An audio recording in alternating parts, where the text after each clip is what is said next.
I was 19 years old when I joined the Marines in February 1918. Felt like the whole world was at war and I was missing it. My pa didn't want me to go. He'd read the papers, seen the casualty lists getting longer every week. But I was young and stupid and full of all those ideas they sold us. Adventure, glory, doing your duty. They rushed us through training at Paris Island, 6 weeks, and they shipped us out to France. We didn't know a damn thing, not really. How to march, how to shoot, how to dig a hole. They didn't teach us what it actually meant to kill a man. They sure as hell didn't teach us how to watch your friends die. We arrived at Château-Thierry in early June. The French were falling back, and the Germans were pushing hard toward Paris. You could feel the panic, even though nobody said it out loud. The old French soldiers, the poilus, they looked at us like we were lambs headed to slaughter. Young American boys with clean uniforms and no idea what was waiting. I remember thinking how beautiful the French countryside was. Fields of wheat, little stone villages, churches with their steeples still standing. It didn't look like a war zone, not yet. They put us in the line near Belleau Wood. The veterans from the 3rd Brigade told us stories, tried to prepare us, about the shelling, the machine guns, the gas. We'd been issued those clumsy gas masks during training, practiced putting them on, counted to 9 like they taught us. It seemed like a drill, something you'd never really need. I was in a hole with Johnny Kowalski from Chicago and Sam Henderson from Tennessee. Good boys. We shared cigarettes and talked about what we'd do after the war. Johnny wanted to open a shop. Sam was going to marry his sweetheart. I was going to go to college, maybe become a teacher. We were supposed to hold the line, stop the German advance. They told us the Marines had never retreated, never would, that we were the best, elite. I believed it then. I believed everything they told us. The night before the gas came, it was quiet, too quiet. You could hear the wind moving through the wheat fields. Somewhere in the distance, a bird singing. Sam said it was a good sign. Johnny laughed and said he was full of shit. I wish to God that bird had been right. The bombardment started just before dawn on June 6th. Not the usual harassing fire. This was different, heavier, more deliberate. The shells came screaming in, and we pressed ourselves into the bottom of that trench like we could merge with the earth itself. "Here we go, boys," Sergeant Morrison shouted over the noise. "Keep your heads down and your masks ready." Your masks ready, like it was that simple. The shelling went on for what felt like hours, but was probably 30 minutes. Then it stopped. That's when the real fear set in. The silence after a barrage is worse than the noise, because you know something's coming. I peeked over the parapet. The sun was just starting to come up, painting everything in this pale gray light. And that's when I saw it. A fog, rolling across no man's land toward our trench. Yellow-green, thick as soup, hugging the ground like something alive. It moved wrong, not like normal mist. It crept and curled, seeking. "Gas! G-I-S! Gas!" someone screamed. My hands went to my mask. "Count to 9, they said. You had 9 seconds to get it on before the gas reached you." I fumbled with the bag, my fingers suddenly stupid and clumsy. Johnny was next to me, his mask already half on. Sam was coughing. Already coughing. I got my mask over my face, pulled the straps tight, cleared it like they taught us. The world narrowed to what I could see through those foggy eyepieces. Everything sounded different. My own breathing loud and panicked in my ears. Everyone else's voices muffled and distant. The gas rolled into our trench like a living thing. You couldn't see it anymore once you were inside it, but you knew it was there.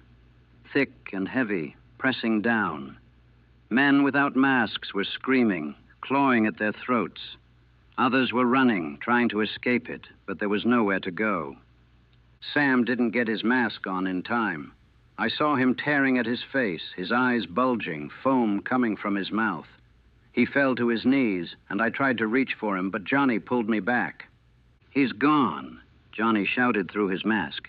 "You can't help him." But Sam was my friend. We'd shared everything for months, and I just watched him drown in the air. The gas hung in our trench for 20 minutes that felt like 20 hours. You couldn't do anything but stand there and breathe through that damn mask and listen. Listen to the men who didn't get theirs on fast enough. The choking, the gurgling, the screams that turned into wet rattles. Private Miller from Iowa, he panicked and ripped his mask off. Said he couldn't breathe, that it was suffocating him. We tried to stop him, but he was wild with fear. The gas got him in seconds. His face turned purple, then blue. Blood and foam poured from his nose and mouth. His eyes, Jesus, his eyes. I squeezed mine shut, but I could still hear him dying. We all could. When the gas finally cleared enough, I pulled off my mask. The air still burned a little, made my eyes water and my throat raw. But I could breathe. I was alive. Sam wasn't. He was lying there at the bottom of the trench, his face a bluish-gray color, his eyes open and staring at nothing. Foam and blood had crusted around his mouth and nose. He looked surprised, like death had caught him off guard. 7 men in our section died from that gas. 7 more were blinded or had their lungs so badly burned they got sent back. One of them was Kowalski. He made it through the initial attack, but his mask had a tear we didn't know about. He breathed in enough to ruin him. They carried him past me on a stretcher, and he was making this sound, this high, wheezing sound with every breath, like a broken accordion. He grabbed my hand as they went by. "Tell my ma. Tell her." He tried to say, but he couldn't get the words out. Just that terrible wheezing. I never saw Johnny again. I heard later he died in a field hospital 2 days after.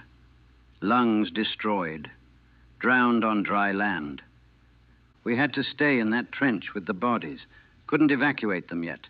The Germans were preparing to attack. We knew the gas was just the prelude. They'd come behind it, try to overrun our positions while we were still reeling. I sat there next to Sam's corpse, holding my rifle, and I realized something. This wasn't war like they'd told us. This wasn't brave men charging with bayonets and flags waving. This was extermination, industrial murder. They'd invented a way to kill us that turned our own breath into poison. The Germans came at noon. We fought them off somehow. I killed men that day. I know I did because I saw them fall. But I don't remember their faces. I only remember Sam's, and Johnny's hand grabbing mine, and that yellow-green fog rolling toward us like death made visible. They gassed us again 3 days later, and then again a week after that. You'd think you'd get used to it, but you don't. Every time that cry went up, G-A-S, your stomach dropped and your hands shook, and you wondered if this time your mask wouldn't seal right, if this time you'd be the one drowning in air. We learned to sleep with our masks within reach, learned to eat fast, always watching the horizon for that telltale fog, learned that the smell of geraniums meant phosgene, that garlic meant mustard gas, that no smell at all might mean the worst kind, the ones that killed you slow, hours or days later. The fighting around Château-Thierry went on for weeks. We pushed into Belleau Wood in June, and that was its own kind of hell. Machine gun nests in every tree, every rock. We took the wood tree by tree, paying in blood for every yard. But it was the gas that haunted me more than the bullets. Bullets were honest, at least. You could see them coming, more or less, could take cover, could fight back. But gas was cowardly. It crept and lingered. It got into your clothes, your hair, your equipment. It soaked into the ground and rose up again when the sun warmed it. It killed you in your sleep. I saw men go mad from the fear of it. One corporal from Brooklyn started screaming every time the wind changed direction, convinced it was bringing gas. They had to send him back. Another Marine put on his mask and refused to take it off for 3 days straight. They had to hold him down and cut it off his face. We got more Marines to replace the dead and the broken. Fresh boys from the States with clean uniforms and eager faces. I looked at them and saw myself 3 months earlier. I wanted to tell them to run, to desert, to do anything but stay. But I didn't. I just showed them how to check their masks, how to count to 9, how to watch for the fog. By July, I'd stopped feeling much of anything. You had to. If you let yourself feel, if you let yourself think about Sam dying at your feet or Johnny wheezing away his last breath, you'd go crazy. So you went numb. You did your job. You killed when they told you to kill. You dug when they told you to dig. You put on your mask when they told you to. You stopped being a person and became a machine that breathed and ate and killed and survived. Nothing more. My breaking point came in late July. We were holding a position near a little farmhouse, what was left of it anyway. The Germans had been shelling it for days, and there wasn't much standing except some walls and a collapsed barn. We'd been gassed twice that week already. Everyone was exhausted, jumpy, sick from the residual chemicals. My lungs burned with every breath. My eyes were constantly watering. I had chemical burns on my neck where my collar had soaked up mustard agent. The attack came at dawn. Gas first, always gas first now. Then the barrage, then the infantry. We'd beaten them back twice before, but this time they kept coming. Wave after wave of German soldiers, and we were down to maybe 40 effective Marines in our entire section. I was firing my rifle on automatic, not even aiming really, just pointing it at the gray uniforms and pulling the trigger. The barrel got so hot I burned my hand on it. Men were dying all around me. The corporal next to me took a bullet through the neck and sprayed blood all over my face and uniform. And then my mask broke. A piece of shrapnel clipped it, tore the rubber. I could feel the seal break, feel the chemical-tainted air leaking in. I should have had a spare. We all carried spares, but I'd given mine to a replacement who'd lost his. Stupid, stupid, stupid, stupid. The gas wasn't thick, just residual from the earlier attack mixed with whatever they'd just used, but it was enough. I felt my throat start to close, my eyes burning like someone had poured acid in them. I couldn't see, couldn't breathe, couldn't do anything but claw at my face and wait to die like Sam died. Someone grabbed me, dragged me backward, shoved a mask onto my face. Their own mask, I realized later. They saved me and exposed themselves. I never found out who it was. Another anonymous act of sacrifice in a war full of them. I survived, got evacuated to a field hospital, then to a base hospital. My lungs were damaged but functional. My eyes recovered, mostly. They sent me back to the line 3 weeks later. But something in me was gone, used up. When they handed me my rifle and my mask and told me to get back in position, I looked at them and felt nothing. No fear, no anger, no relief at being alive. Just nothing.